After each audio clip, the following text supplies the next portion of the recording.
kaya pinis ang iChannel kag sang cable star makabyanan ng aton nga pag-broadcast diri sa Pitts Grill La Paz. Kapasalamat kita sa kay SBP Tremanyes sa paghatag sa aton sang matahong nga binyo na sa din tama katawhay, cool kag overlooking diri sa may Haro kon sa La Paz Plaza. Ang inyo abyan sa Kanginan Art Calzas, welcome sa aton nga pagpangalagad subong adlaw. Bugal naton nga mangin bisita first time sa sini nga programa. Walang sliwan kundi ang District President sang ABC President sang Lapus. Kung manuman naton makabiyan ang Lapus isa rin sa ka-distrito kag gindugangan ng distrito sa bahin sang siyudad sang Iloilo. Kag recently madamo sa mga activities kag patigayon ang siyudad sang Iloilo kag ini na sentro sa Lapus District. Kag bugal naton makabiyan nga mangin bisita ang presidente sang Lapus District. Madugay na ito nga kilala, abyan, nangin mentor na ito sa broadcast media, kag of course, nangin philanthropo ini nga mga nga tao kag mga binuligon sa kasubong ni mga media men, kag mga journalist. Huwag man sa gyapon malipat in spite sa iyang status sa karon. Ang aton guest, malapit ini sa mga mataas opisyal sa atong gobyerno. Kag of course, recently, previously, siya ni ang contact person ni Senate President Mig Subiri. Kilala niyo man si Migs. Si Migs ay isa ni ka Ilonggo nga senador kag maayo man performance sa bahin sang Senado. Kag of course, nangin kapitan ini si Boss Arnel, panawag na muna siya si Boss Arnel. Pero subong ini siya kapitan sa Barangay Punong sa distrito sa Lapus, kag isa ka progresibo nga district sa karon sa bahin sang siyudad sang Iloilo. Good morning sir, Boss Arnel. Good morning. Welcome sa aton nga pagpangalagad diri sa Ilonggo News Live.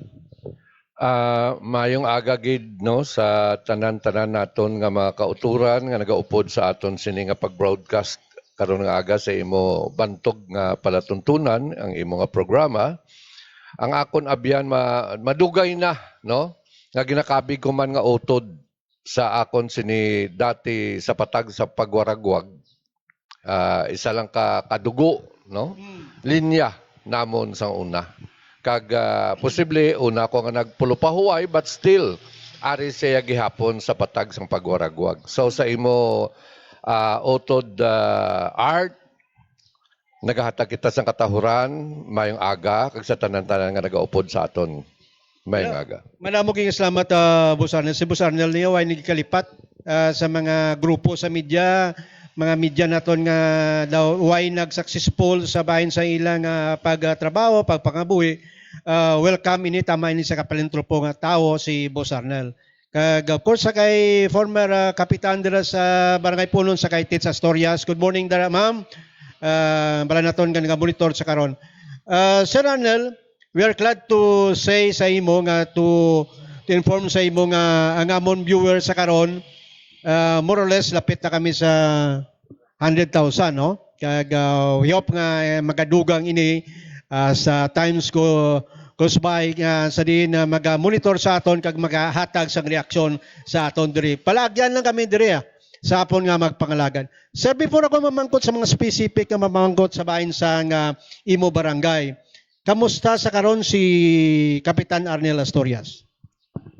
So far art daw wala kog ginman ginahandom initani nga posisyon but siling ko gani bisan wala ka sa amo nga posisyon kung ang imo interest, ang imo handom, ang pagbulig sa gihapon sa imo sini mga constituents or sa iban pagid nga mga pumuluyo naton diri sa syudad, mahimo mo ina bisan wala ka sa pwesto.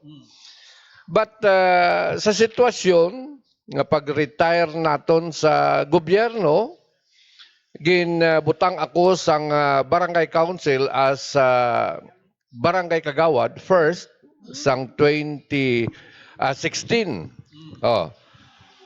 So natabo nga ang anay kapitan nga nagkagawad daw medyo nagka-problema, na disgrasya, nagkamasakit nga daw hindi na pwede. So ako ang ilagin butang. But ang gusto ko lang ipahibalo, Brad Art, no? Nga bisan wala ako sa pwesto, ara lang ako ya sa likod. Behind the scene sa akon sini nga mga upod sa barangay, especially sa kay Kapitan Tates Astorias, nga mo nagapungko kapitan, but still ara ako sa likod. Nga nagatanaw kung ano ang sarang ko nga mabulig, kag kung anong ang sarang ko nga madulong nga mahatag nga proyekto, nga pangayo ko dito sa ibabaw, especially sa akon nga mga abyan nga mga senador, no? Until such time, nga natapos ang iyang termino.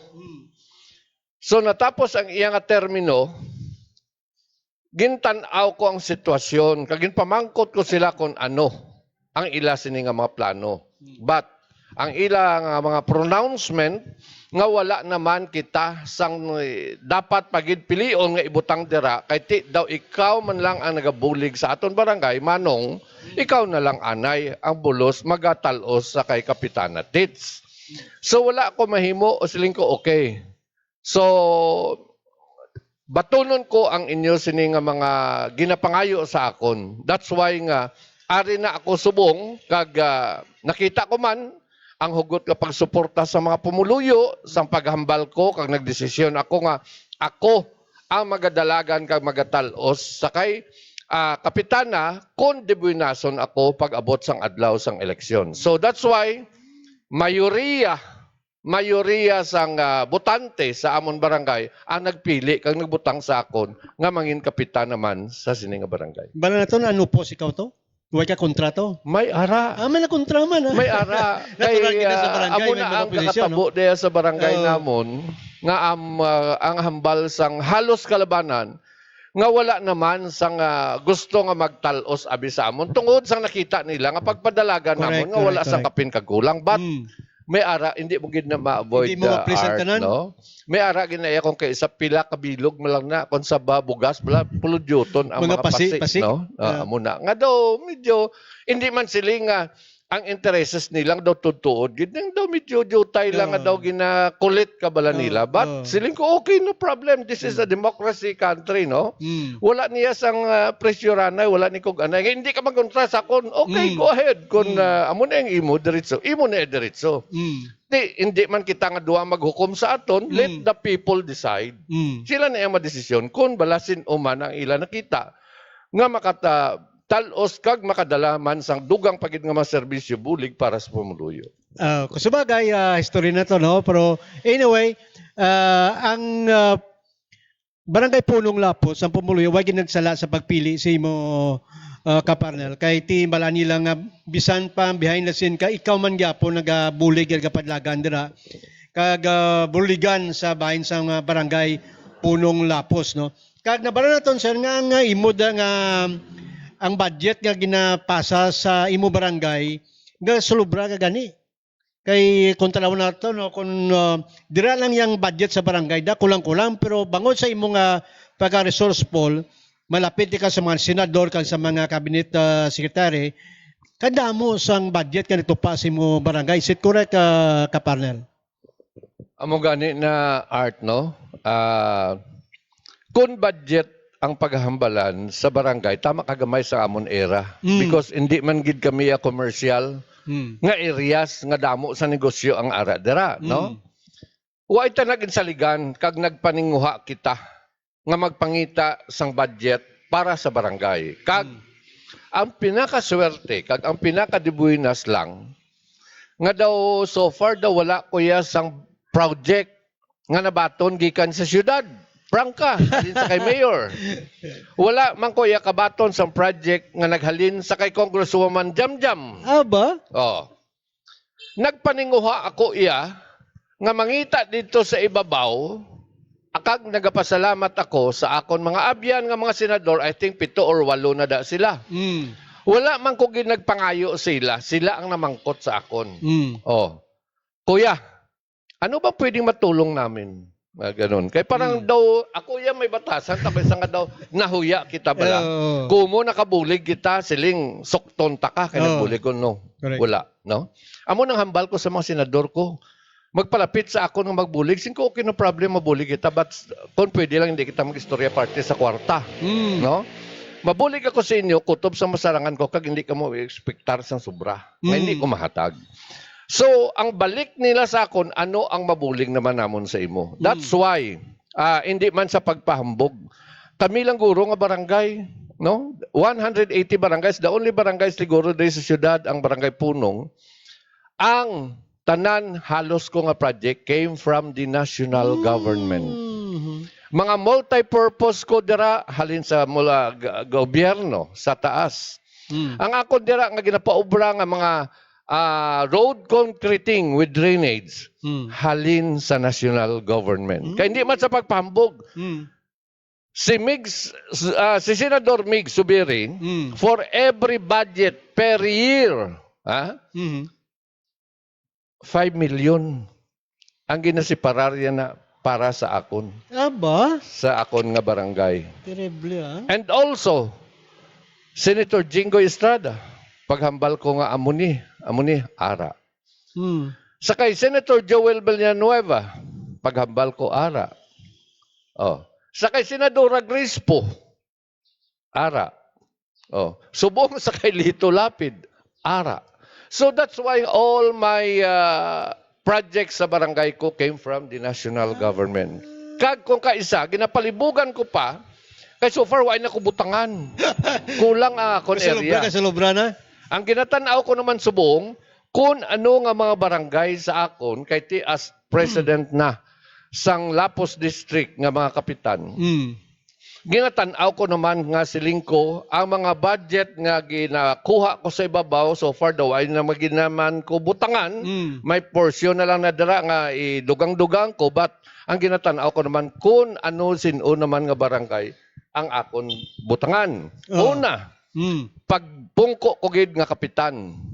Pagdaogin namon, pungko kapitan, tinawagan ko dayon, nawag dayon si Senator Jinggoy. Arap ako sa sulod sa eskwelahan, ga-eskutinyo pa lang. Nga pamangkot na si Senator Jinggoy. Arnel, kamusta na? Anong resulta? Sabi ko, sir, parang landslide tayo. Ay, ganun ba? Sabi niya, okay, no problem. Anong sayo? Una nga ginpangayo ko nga project, kay ti automatic nagpungko ang mga kapitanes sa Bilog nga Lapos. Why na eleksyon? Gina-appoint na lang ko nila as president sa EBC sa Lapos District. Ang una ko nga ginhimo, ginpangayo Brad Art, no, is multi-purpose building. Silang ko worth 5 million lang, hindi lang pagpatami, 5. Automatic approved. Amuna nga magapatindog ako sa isa ka multi-purpose dito sa Barrio Obrero, sa likod sa ila volleyball court nga side. Mapatindog ako dito sa isa ka edipisyo, ngayon opisina sang EBC, mga kapitan, opisina sang SK, kag opisina sang barangay kagawad. Ara na ang kwarta. Manugsugod na and Pila ng amount sina... so far 5 million ang ginpangayo ko kay Jinggoy. Automatic ginahatag niya. Then, siling ko kay Miguel, kay Migs. Siling ko taga-ay ako abibisan 3 milyones lang. Siya para sa diin kuya. Siling ko nakita kong adjacent barangay kong barangay Alalasan, ang ilang Tanod Outpost Daycare Center daw dilapidated na. Please, tagai ako sang 3 milyones, ihatag ta sa ila para iparenovate, iparepair tang ila. Automatic. Ara na yun. So, amat-amat lang nga mga bulig, no? Kag abi libuton tang tanan nga barangay sa Bilog nga syudad. Hindi man sa pagpahambog, dotikal. Makita man sa kapitan, sino nga kapitan ang nagahatag AX kag Doli? Oo. AX. Kung tanawon mo, ang AX, kung tanawon mo, ang nagahatag is the mayor and congressman. Pero gahalina dito sa ibabaw. So ang akon iya, halin man dito sa ibabaw, kung diin man na nila ginapangawa dito, man naghalin ang akon. But direkta sa imo. Direkta sa akon ngalan. Ako ang focal person sa akon na iya, ginahatag ang Doli kag ang AX. So kung tanawon mo, daw kakuan man tani, no? But before election sa barangay, 3 months before election sa barangay, si Mrs. pa ang kapitan. Diba? Si kapitana pa. Daw 3 times ko yan nagpanagtag AX. Wow! Tagto, dagdos